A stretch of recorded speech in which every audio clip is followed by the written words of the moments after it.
This week's video was created thanks to your support, my dear viewers. With the help of your donations to Patreon or any other possible or impossible money collection system, we are able to create the content we want and not to obey the whims of sponsors or the algorithm. By donating to me on Patreon, you'll get your name in the titles as well as the ability to directly influence our content with the help of polls and direct commentaries as well as access to the Patreon exclusive content like articles or drawings to our other projects. Here's to another calm year without annoying ads on this channel. Was this slow enough, elves?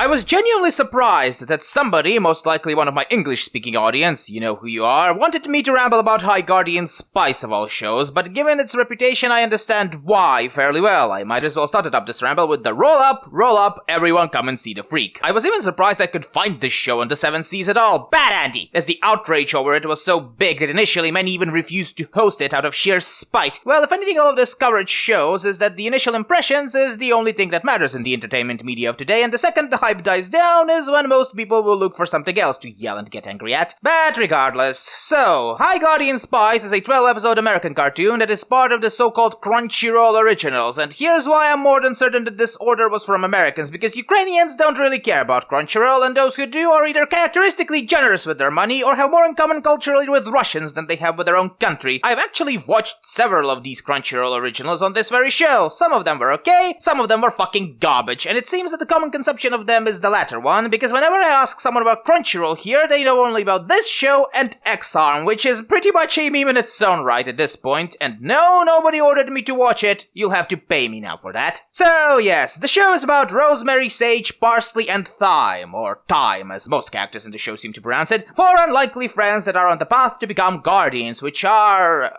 honestly not even really sure what they are, probably some sort of lawman mixed with adventurer or something. And we will watch their adventures, wishes, and past as they struggle against evil and themselves. So far, so Harry Potter, but maybe the other parts of the show are nah. The first episode was just undercooked as shit, with the animation errors so impressive I could probably recreate it with their money, which isn't a good sign. The biggest and the most visible flaw of the show's story is how underwhelming a lot of it is, starting from the main protagonists, Rosemary and Sage. They're supposed to be the best of buds, to the point where Sage has a visible crush on her, but their relationship lacks prelude. Like, you know how a lot of anime start from the very beginning of the journey, or in Western cartoons they either start with the characters already knowing each other, or also at least give them time to get accustomed to each other? We barely see any of that with Rosemary and Sage, resulting in episode 1 feeling by all means like episode 2 at most. The sad part is that I get why they've done this. It's kinda why Little Witch Academia started the way it started, but you know what Little Witch Academia and RWBY incidentally had that this show doesn't? Teasers and OVA that introduce us to the characters so we as the audience members get familiarized with them beforehand. Instead what we had was one trailer telling us that the team making this show was 99% women. The show does get better both graphically and plot-wise by about episode 5, however, once they start playing into interactions with other characters and teachers, I had some laughs on occasion. Parsley was my favorite character of the four, in part because she's a dwarf and also because she is the most normal and easygoing out of the four, while Lime is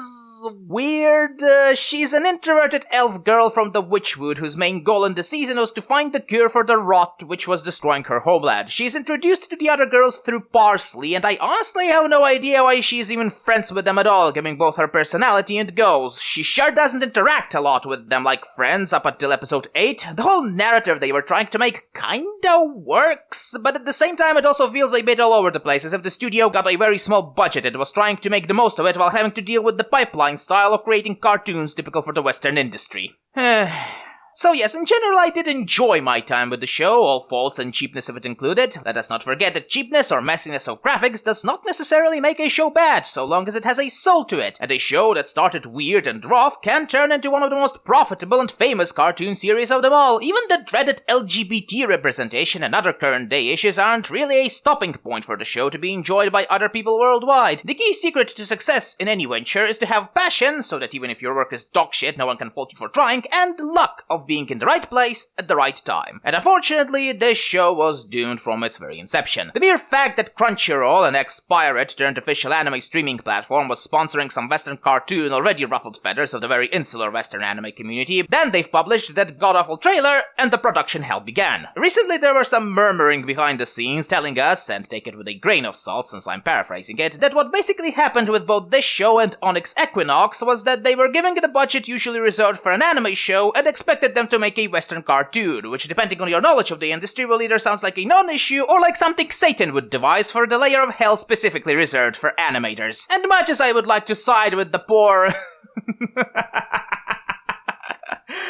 naive little artists that have to slave away in inhuman conditions for our entertainment and blame the evil Crunchyroll for being evil, in truth, everyone here is at fault. If this show was just a dinky little show made by a little indie team and published on YouTube, the shitstorm surrounding it wouldn't be nearly as big or stinky as it resulted, but it is what it is. And what it is a mediocre show with a lot of potential for future greatness that sadly will probably never be realized now. How banal.